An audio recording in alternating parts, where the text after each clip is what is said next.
Good morning everyone. Welcome back to our online class again. In the last class we have discussed about how Hitler come to power, किस प्रकार शासन में आया, then after how he destructed democracy, किस प्रकार उसके बाद उसने लोकतंत्र को खत्म कर दिया।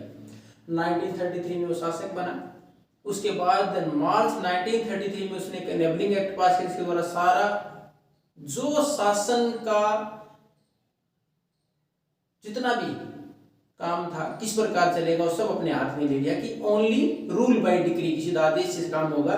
कोई पार्लियामेंट के अंदर कोई डेलीगेशन या कोई डेलिब्रेशन या फिर कोई हमारा नेगोशिएशन की जरूरत नहीं है, सीधा डिसीजन कौन लेगा, हिटलर लेगा। उसके अनुसार उसको आगे बढ़ाया गया। उसके बाद उसने रिकंस्ट्रक्शन स्टार्ट किया कि किस प्रकार पुनर्निर्माण किया जाएगा जर्मनी का। तो उसमें उसने किस प्रकार फोकस किया, पहले तो इकोनॉमिक पर फोकस किया स्टेट फंड के द्वारा, then after he increase the territories. उसके बाद उसने एरिया बढ़ाना शुरू किया। उसका हमने परिणाम देखा था कि अल्टीमेटली 1939 में उसने पोलैंड पर आक्रमण किया, शुरुआत वहां से की। 41 में रशिया पर आक्रमण किया जो कि बड़ी भूल साबित हुई, वहां से भी हार हुई और वेस्टर्न फ्रंट पर ब्रिटेन ने भी हराया। और मई में 1945 में जर्मनी को सरेंडर करना पड़ा, हिटलर को सुसाइड करना पड़ा। तो ये था पिछले लेसन तक। अब हमारे पास है द नाजी वर्ल्ड व्यू। उसके बाद वापिस आते हैं जहां से शुरुआत की थी कि नाजी जो लोग थे संसार के बारे में उनका क्या कुछ विचार थे, अपने देश की स्थिति को किस प्रकार चाहते थे वो, यानी क्या कुछ बदलाव चाहते थे। तो नाजी वर्ल्ड व्यू में क्या था कि नाजी वर्ल्ड व्यू एक्चुअल में थी क्या, सिनोनिम्स ऑफ हिटलर्स आइडियाज, कि हिटलर जैसा सोचता था वो नाजी आइडियोलॉजी थी, कि हिटलर के दिमाग में चीजें चलती थी। हिटलर जैसा चाहता था जर्मनी को बनाना, जैसा समाज को कन्वर्ट करना चाहता था, वो क्या थी, नाजी आइडियोलॉजी थी। उसके अंदर था क्या, इसके अंतर्गत समाज को लगभग 52 भागों में बांटने को on the basis of race. Race basically हमने आपको देखा था racial discrimination in South Africa, apartheid, रंग भेद की नीति। तो उसी प्रकार यहां भी रेशियल डिस्क्रिमिनेशन था। वहां फिजिकल अपीयरेंस के आधार पर लोगों को डिवाइड कर दिया गया था लगभग 52 पार्ट्स में। हमारे यहाँ भी बहुत सारी जातियां हैं, हर प्रकार के धर्म है, लेकिन इतनी शायद हमारे यहाँ भी नहीं, इतनी इन्होंने डिवाइड कर दी। उसमें सबसे ऊपर कौन से थे, जैसा कि हिटलर था नॉर्डिक आर्यंस।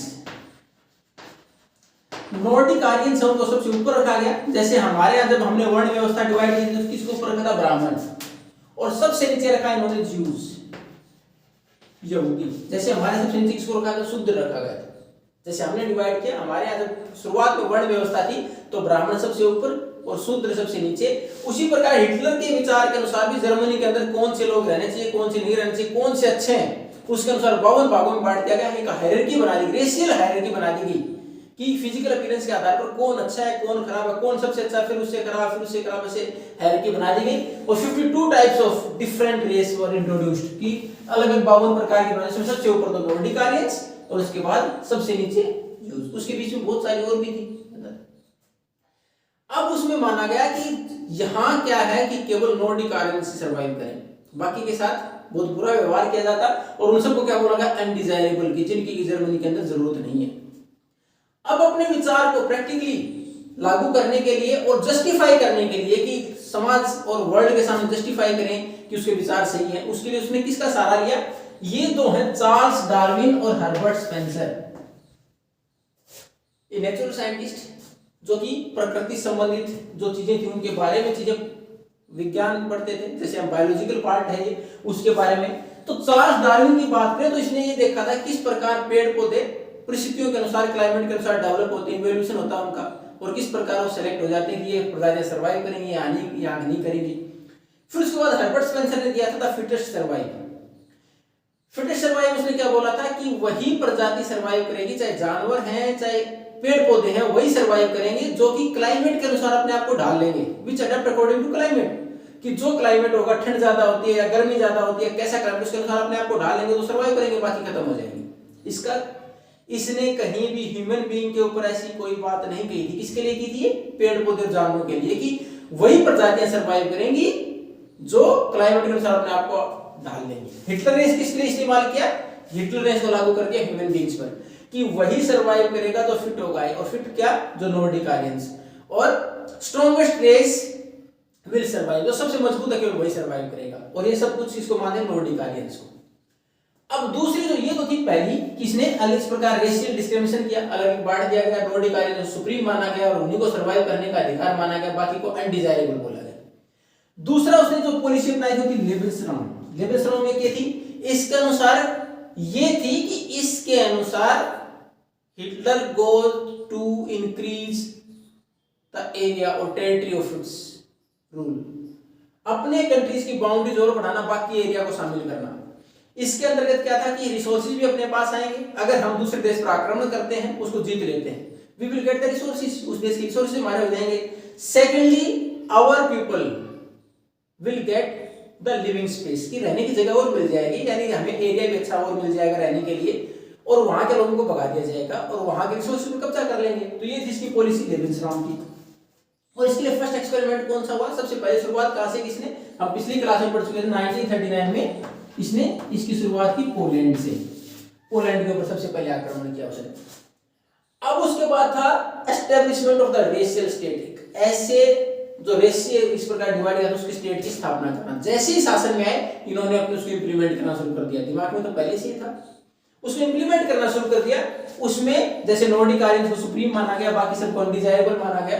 जूस जो यहूदी थे उनके साथ सबसे ज्यादा अत्याचार हुआ, उनके खिलाफ सबसे ज्यादा अत्याचार हुआ। लेकिन ऐसा नहीं केवल नॉर्डिक आर्यंस जूस से नफरत करते हैं, बाकी में नहीं था, उसके अलावा बहुत सारे लोग थे जिनको ये नहीं चाहते थे और उनको एक साइड करना पसंद किया इन्होंने। उसमें जैसे हम बात करें तो जिप्सीज,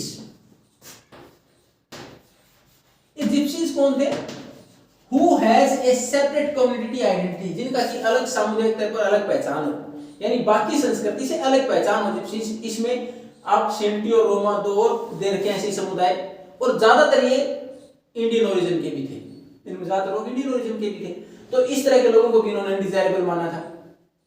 इस प्रकार के लोगों के खिलाफ इन्होंने एक नई नीति अपनाई जिसके द्वारा इनको कंसंट्रेशन कैंप में भेज दिया जाता, उनके बाद उनको मार दिया जाता। और यहूदियों के साथ तो फर्स्ट, अब देखो इसमें दो जो समय है 1933 से 38 शुरुआत में सरकार बनी तो उन्होंने कौन सा तरीका अपनाया, पहले टेरराइज कि पहले तो डराया गया इन लोगों को, फिर पॉपुलराइज। पॉपुलराइज क्या होता है कि पॉवर्टी या उनको इतना गरीब बना देना जिसके द्वारा सर्वाइव ही नहीं कर पाएंगे।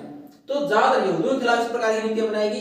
उनके खिलाफ पहले तो किस प्रकार का माहौल बनाया गया, they were the killer of the Christ, कि ईसा मसीह के जो ईसा मसीह को मारा गया उसमें शामिल लोग हैं जो, ताकि उनके खिलाफ और नफरत फैलाई जाए। इसकी एक वर्ड आया इसमें असर्स, उसका मतलब क्या था कि ये लोग जरूर से ज्यादा इंटरेस्ट चार्ज करते हैं, व्यापारी वर्ग था, लोगों को पैसे उधार देता था कि ये तो लोगों का खून चूसते हैं। इस प्रकार के खिलाफ नकारात्मक माहौल बनाया गया।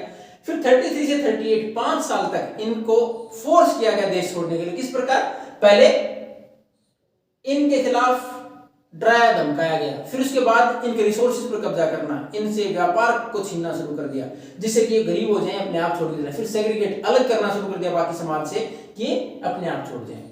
लेकिन जब ऐसा नहीं हुआ 39 से 45 इनको कंसंट्रेशन कैंप और गैस चैम्बर से भेज के इनको मार दिया गया, ज्यादातर लोगों को मार दिया गया।